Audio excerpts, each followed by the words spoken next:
दोस्तों नमस्कार, मेरा नाम प्रशांत है और आप देखना शुरू कर चुके हैं आपका अपना खुद का चैनल खुद रंग।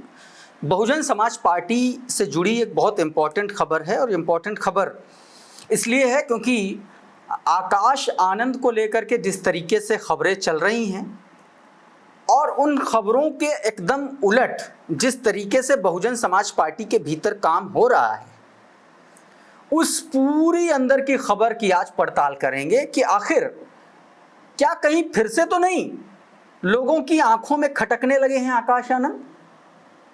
क्या बहन कुमारी मायावती जी के उस आदेश की, उनकी उस मंशा पर कहीं गुटबाजी का लेप तो नहीं चढ़ाया जा रहा है, जिसमें उन्होंने कहा था कि बहुजन समाज पार्टी में युवाओं का प्रतिनिधित्व बढ़ेगा?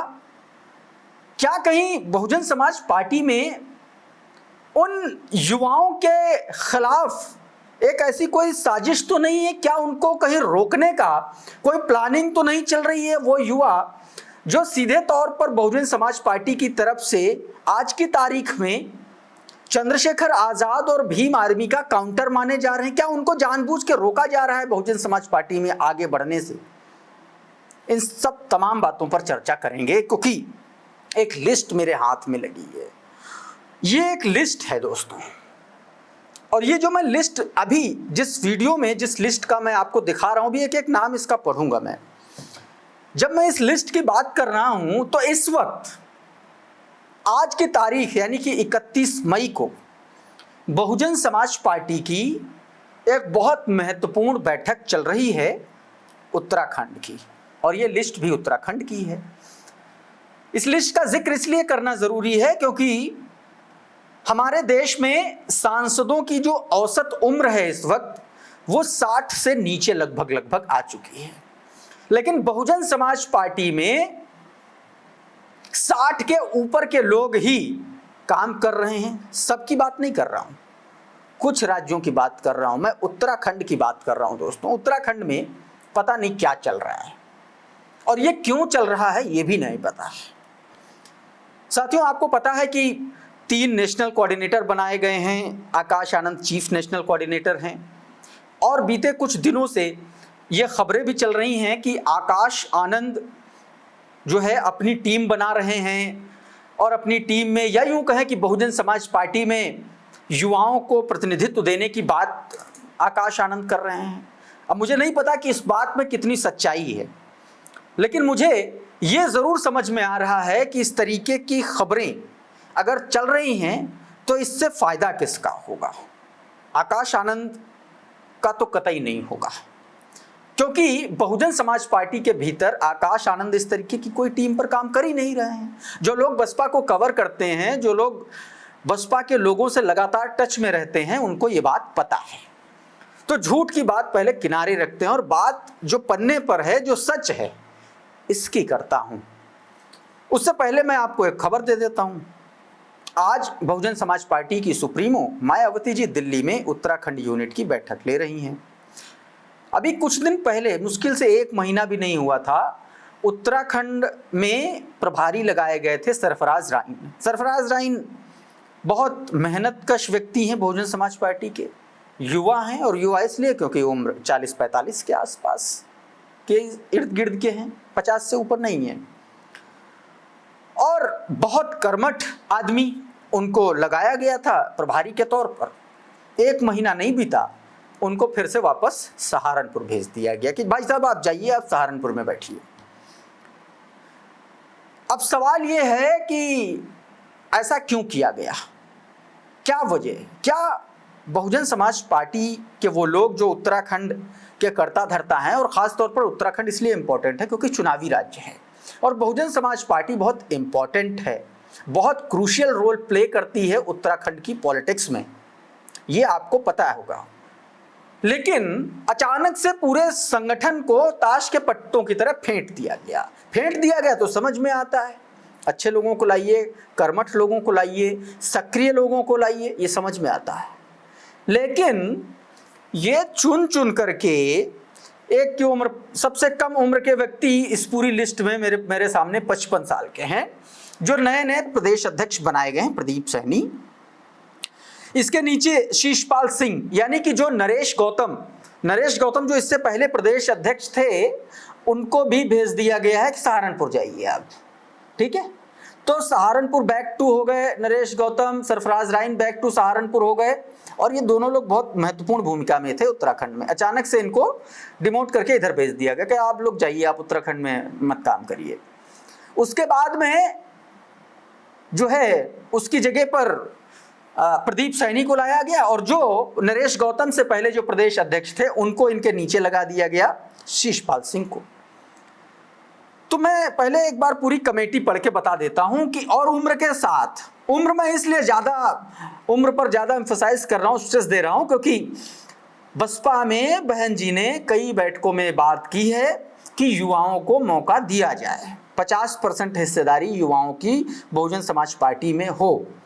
तो मुख्य सवाल यही है कि बहुजन समाज पार्टी के उत्तराखंड को देखने वाले नेशनल कोऑर्डिनेटर मिस्टर बेनीवाल जी क्या युवाओं की उम्र की मिनिमम सीमा 55 साल रखना चाहते हैं, या मैक्सिमम सीमा गौतम साहब जो है 71 साल रखना चाहते हैं, 70 साल रखना चाहते हैं? ये मैं इसलिए कह रहा हूं क्योंकि अभी जो मैं नाम आपको पढ़ूंगा और जो पद दिए गए हैं वो मैं पढ़ूंगा, तब आपको ये समझ में आएगा। तो सबसे पहले बड़े आदमी से शुरू करते हैं। प्रदेश अध्यक्ष हैं बसपा के प्रदीप सैनी, इनकी उम्र है 55 साल, ये प्रदेश अध्यक्ष बनाए गए हैं। उपाध्यक्ष यानी कि जो पूर्व अध्यक्ष थे वो अभी उपाध्यक्ष हो गए, ये बसपा में होता रहता है, ठीक है, समझ में आता है। चौधरी शीशपाल सिंह।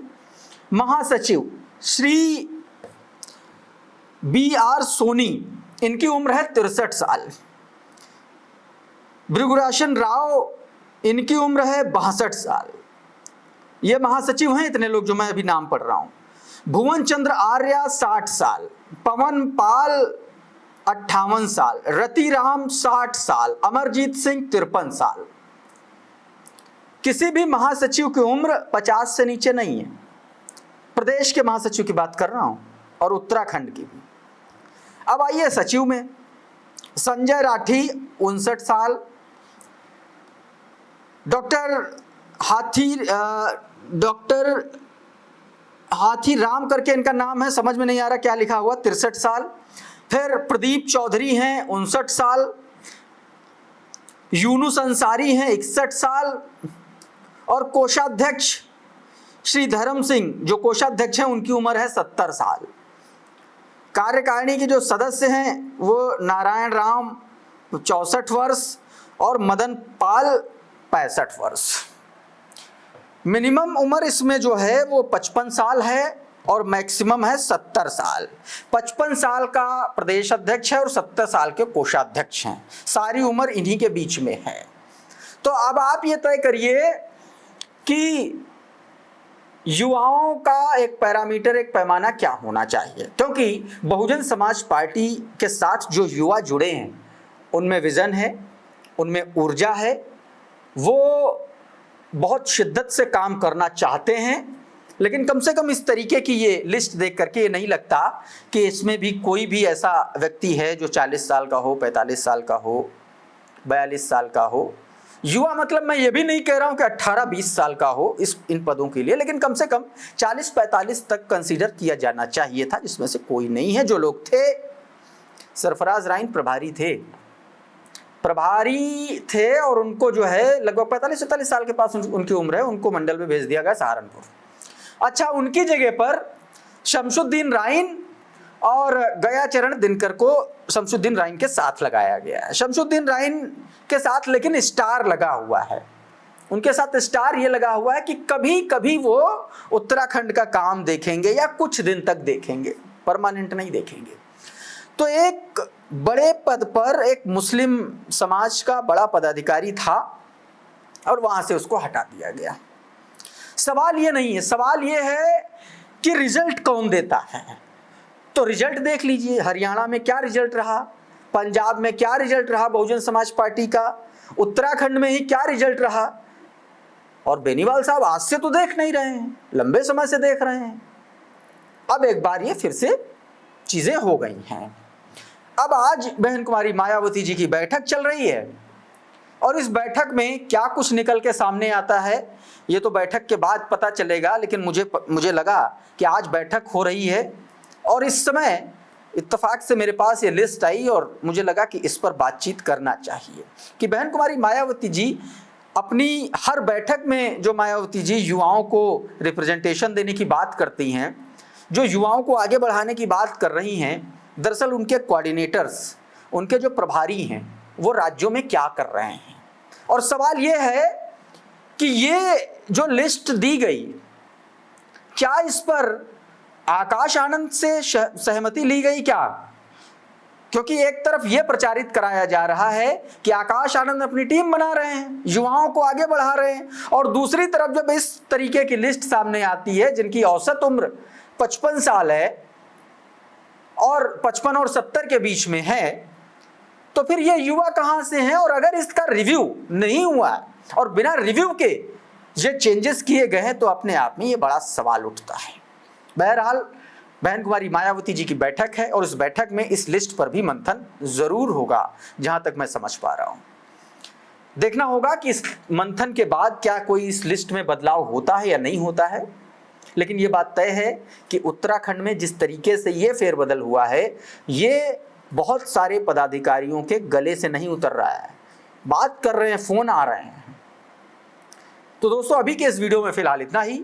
बहुत बहुत शुक्रिया, बहुत बहुत धन्यवाद। आप जुड़े रहिए आपके अपने खुद के चैनल खुद रंग के साथ। नमस्कार।